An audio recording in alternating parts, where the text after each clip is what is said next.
ഇതൊരു വിചിത്ര ലോകമാണ്. ഇവിടെ എല്ലാവരും ഫോണിൽ റീല് തോണ്ടുന്ന തിരക്കിലാണ്. മുഖത്ത് ഒരു വികാരവും ഇല്ല. അടുത്തുള്ളവർ വീണാലും അവര് കണ്ണ് പോലും പൊക്കില്ല. ട്രെയിനിൽ കയറി തോണ്ടിക്കൊണ്ടേയിരിക്കും. ട്രെയിന് കൂലിങ്ങി വീണാലും എണീക്കില്ല.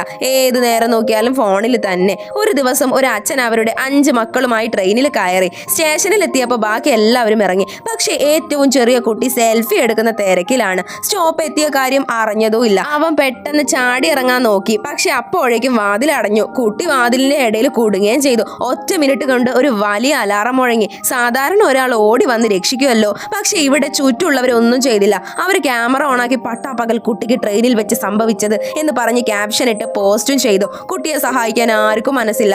അവൻ തന്നെ അവനെ രക്ഷിക്കേണ്ടി വന്നു. അവസാനം വാതിൽ റെഡി ആയപ്പോൾ അവന്റെ തല തെറിച്ചു പോയി. അവന്റെ ഫോൺ എടുത്ത് നേരത്തെ എടുത്ത് സെൽഫി ഓൺ ആക്കി വെച്ച് തല ഉള്ള ആളെ പോലെ നടന്നു. പക്ഷെ അവിടെ ഒരു യാത്രക്കാരൻ കുട്ടി ഒരു ഫോണാണെന്ന് കരുതി അത് തട്ടിയെടുത്തോണ്ട് പോയി. നിങ്ങൾക്ക് ഈ കഥ ഇഷ്ടമായെങ്കിൽ ലൈക്ക് ചെയ്യാനും സബ്സ്ക്രൈബ് ചെയ്യാനും മറക്കല്ലേ.